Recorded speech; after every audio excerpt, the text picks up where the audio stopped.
Hi, I'm Anastasia Eden from kindearth.net, and in today's video I'm going to show you how to make a delectably delicious gluten-free vegan date slice. I'm using a little bit of maple syrup and organic dates to sweeten, and I'd love it if you could subscribe to my YouTube channel if you haven't already, just to stay up to date to all the latest videos and happenings at Kind Earth. And please do give us a thumbs up and feel free to share it if you like what you see. So let's go and see how easy this is to make. Okay.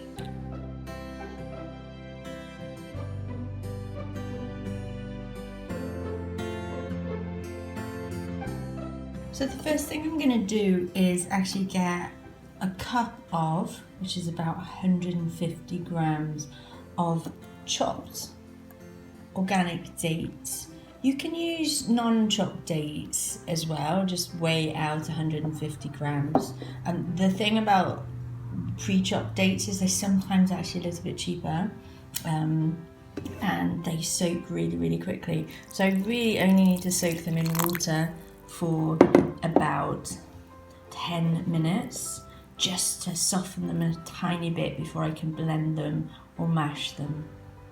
And then I'm going to weigh 75 grams of brown rice flour. If you go to my website, you just click on the link, you'll go to the written instructions and I'll add cup measurements approximately there. Then I'm going to add 75 grams of tapioca starch or tapioca flour. And I'll just give it a little mix in, and then I want to add 3 tablespoons of coconut oil. So I've melted the coconut oil ahead of time, so 3 tablespoons. And then 3 tablespoons of maple syrup. You could use rice syrup or you could use agave syrup. And then I'm going to add 1 teaspoon of organic vanilla bean extract. And then I'm going to mix this in really thoroughly. So I tend to start this off with my spoon, and then eventually it gets to the point where I just want to do it with my hands. So you're looking to have everything evenly combined so that basically when we're going to press it into the tin, it's going to form this nice doughy kind of consistency. It is delicate and fragile, so it'll snap off like that. That's perfectly normal. We're going to press it down, and then when it bakes, it's going to solidify into the most delightful, gorgeous crust. So I've got an oven-proof tin here and some parchment paper. And then what I want to do is put most of this pastry mixture into the parchment lined tin. And I want to leave a small handful because once you've put the dates on top of the pastry, you want to sprinkle a nice crumble of this on top. So save about a nice little handful, like about that much or so. But anyway, you want to pop a lot of this into the parchment lined tin. And I've saved about that much behind. And then you want to pack it in really nicely. So you might think there's not enough mixture here, but there actually is. If you're using the same kind of size tin, you just have to push it down, and you can see how it's firming and creating this nice pastry. Okay, so the dates have been soaking for 10, maybe 15 minutes, so you want to strain them really thoroughly. And I'm basically just blending them, and I want them to be blendable or mashable or squeezable. So if you don't have a blender, you could literally just mash them with a potato masher or the back of a fork.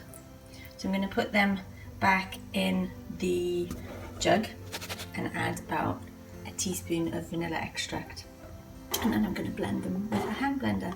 But again, if you haven't got a hand blender, just use a potato masher. A few pulses with a hand blender is usually sufficient. I've got a nice little paste here, and what I want to do is make a nice thin spreading of that on top of the pastry. And by the way, I've preheated the oven, so I've switched the oven on to 180 degrees. And you just want to spread this until it's nice and evenly coated, and you're going to find that it's a nice thin coating. And then what you want to do with this little bit that's left in here, you want to just break it down so it's into a nice crumble. It doesn't really matter if you have some chunks in there. And then you want to spread that evenly somehow. And if you press it down a tiny bit, that's going to actually hold just a little bit better.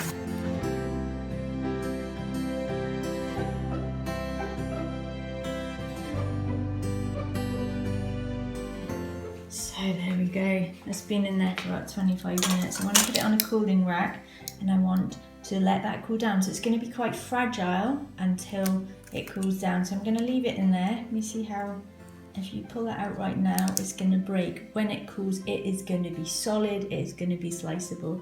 So give it a little bit of time. Put it in a cool place if you want to hurry it on a little bit.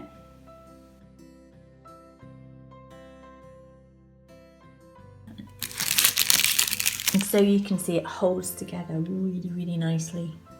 And you've got some gorgeous layers in there.